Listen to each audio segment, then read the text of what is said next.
Ce mercredi 23 février 2022, le Conseil des ministres s'est réuni sous la présidence de M. Patrice Talon, président de la République.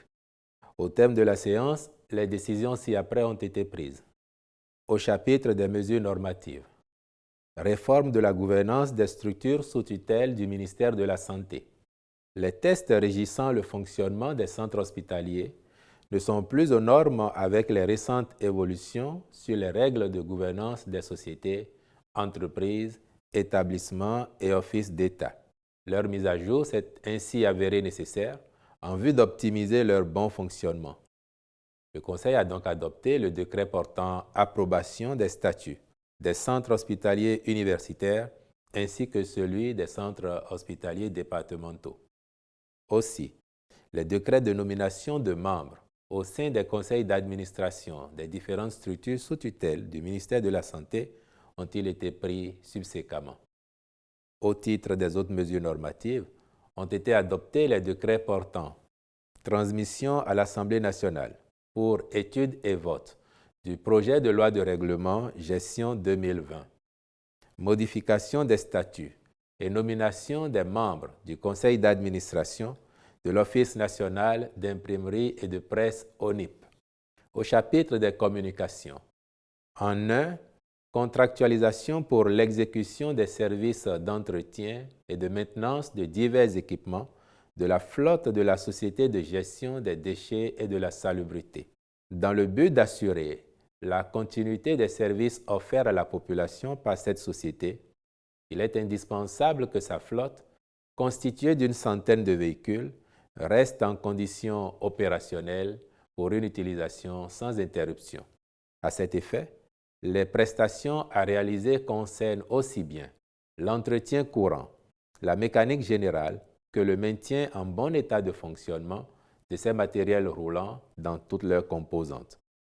Pour ce faire, la société retenue aura notamment pour mission de construire sur la base logistique de la SGDS SA un atelier de 4 baies avec une fosse mécanique et tout l'équipement approprié.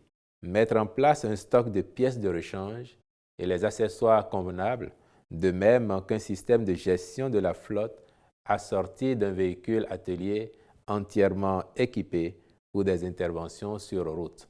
Fournir des services d'entretien et de maintenance au niveau du garage et partout où cela sera nécessaire.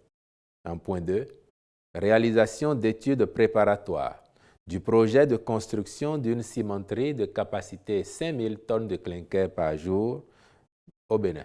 Les nombreux chantiers ouverts au titre du programme d'action du gouvernement 2016-2021 ont fait que le marché du ciment connaît une véritable expansion dans notre pays avec une hausse de près de 30% des ventes sur la période. Cette tendance devrait se poursuivre au regard des grands projets prévus pour être réalisés entre 2021 et 2026. Aussi, les opérateurs du secteur déjà en place prévoient-ils de renforcer leur capacité de production pendant que de nouvelles demandes d'installation s'enregistrent. Une telle situation pourrait induire, à terme, une surexploitation des gisements nationaux de calcaire et faire peser sur eux un risque d'épuisement rapide.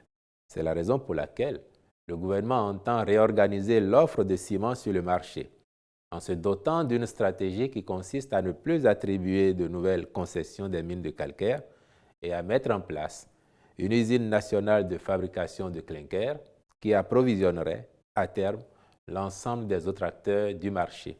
À cet effet, le Conseil s'est montré favorable à la contractualisation avec un groupe spécialisé en vue de la réalisation des études préparatoires d'un projet de construction d'une cimenterie de capacité 5000 tonnes jour de clinker, soit 1 600 000 tonnes par an de ciment, extensible à 3 millions de tonnes par an.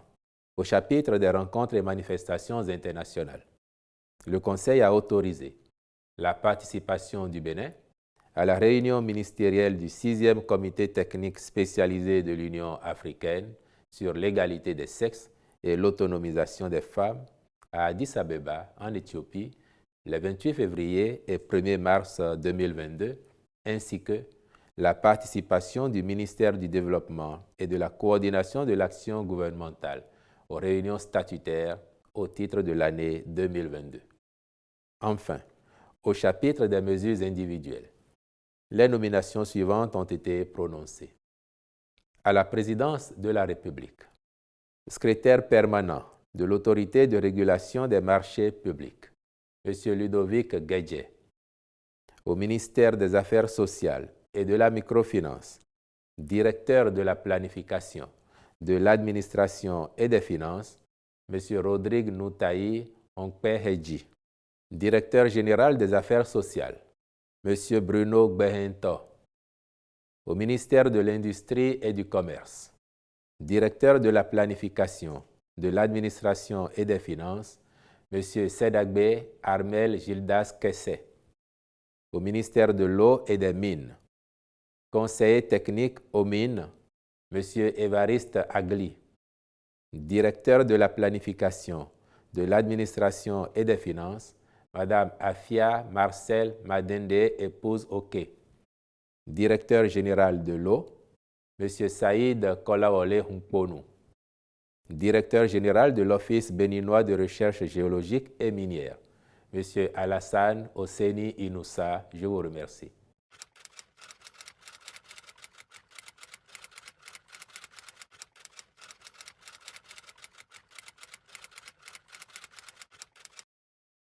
Le gouvernement il crédite notre compatriote d'une intelligence plus grande que ça. Et c'est pour ça que le gouvernement pense que très probablement, ces informateurs l'ont induit en erreur.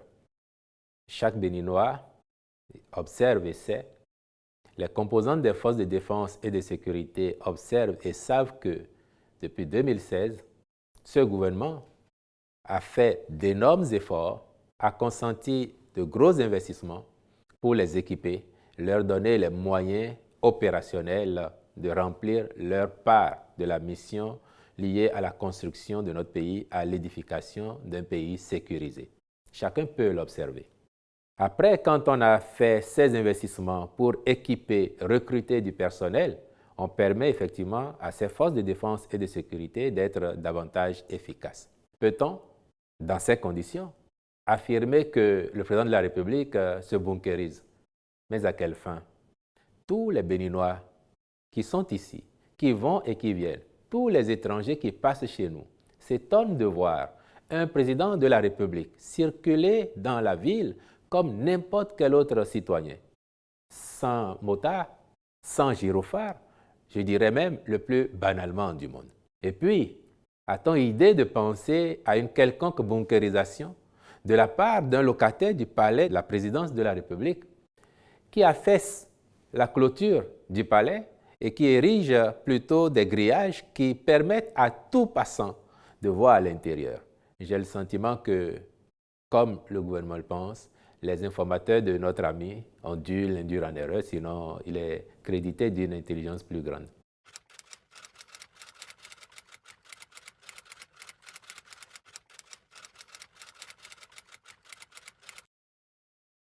J'ai eu l'occasion de le dire et je peux le réitérer ici. Les partenaires sociaux, les responsables de centrales et confédérations syndicales sont dans leur rôle. Qu'ils organisent une manifestation pour dénoncer la cherté de la vie, cela convient bien à leur mission. Mais je sais aussi que ce sont des personnes honnêtes et responsables.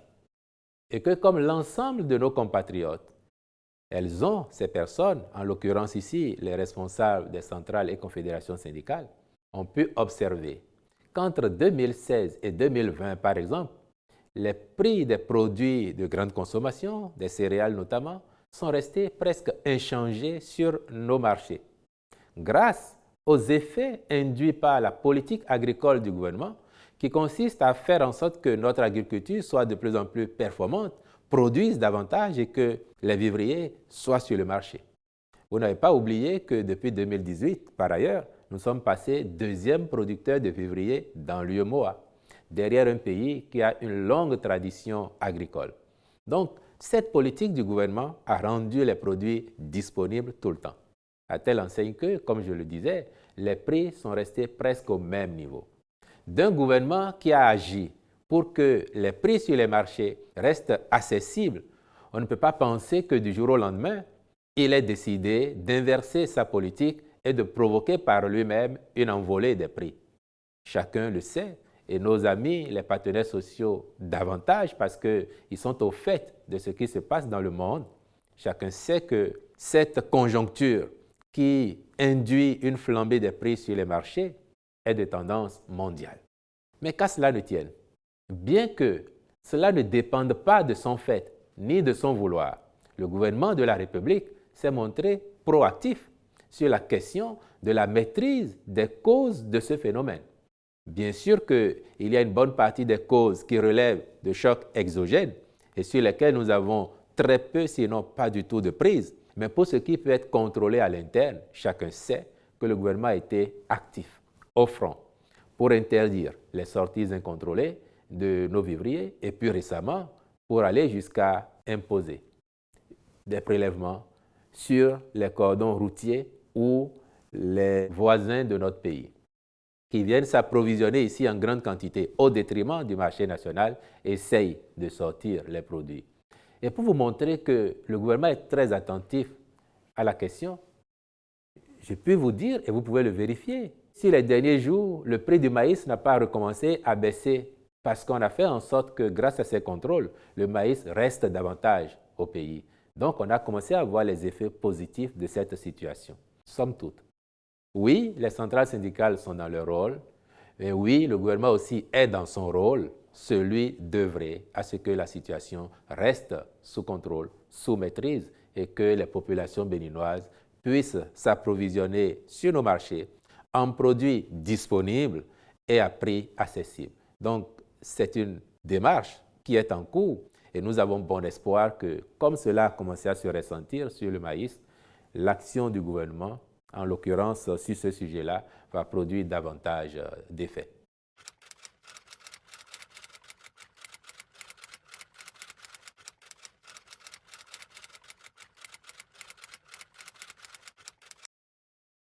Point de dialogue de sourds. Le dialogue de sourds supposerait que l'un parle sans se faire entendre de l'autre, que l'autre parle sans se faire entendre de l'un, alors que les conditions seraient réunies pour dialoguer. Vous n'oubliez pas que c'est d'initiative gouvernementale que l'on a annoncé la prochaine revalorisation du pouvoir d'achat, notamment des salaires. C'est d'initiative gouvernementale. Et parce que ce gouvernement vous a habitué à faire les choses dans les règles de l'art, en tout cas généralement, même si vous avez parfois quelques points de critique, chacun admet aujourd'hui que ce gouvernement est un gouvernement de méthode, de rigueur et d'organisation. Le même gouvernement qui a annoncé sa décision volontairement d'adresser la revalorisation des salaires a dit qu'il met en place un comité pour prendre en charge la question et travailler. Et je vous ai dit récemment que le comité a été invité par le chef de l'État à faire un point d'étape en Conseil des ministres il y a 2 semaines. Et que du point fait par ce comité, on peut affirmer que les travaux avancent normalement. C'est une question d'agenda. Et on ne presse pas ce comité non plus pour ne pas qu'il livre un travail sur lequel il y aurait tellement à redire. Donc, quand ce comité va finir son travail, présenter son rapport au gouvernement, lequel l'appréciera, retiendra sans doute une formule. Il ira ensuite présenter les résultats de ces réflexions, de ces travaux, de ces projections aux partenaires sociaux. Et après discussion, il sera retenu donc à partir de quand cela rentre en application. Et donc, il faut bien retenir que le gouvernement n'a eu aucune pression en dehors de sa propre volonté de permettre aux Béninois qui font de plus en plus d'efforts pour bâtir leur pays, qui voient les résultats, de leur permettre aussi, au-delà des fruits immédiats induits par les investissements, les projets qui améliorent le cadre de vie, qui améliorent les conditions générales de vie, de faire en sorte que dans les poches, dans les assiettes, il y ait du mieux. Et donc, ce gouvernement devrait plutôt être encouragé, peut-être à accélérer les pas, mais pas être critiqué du point de vue de ce que le comité n'aurait pas encore rendu son rapport.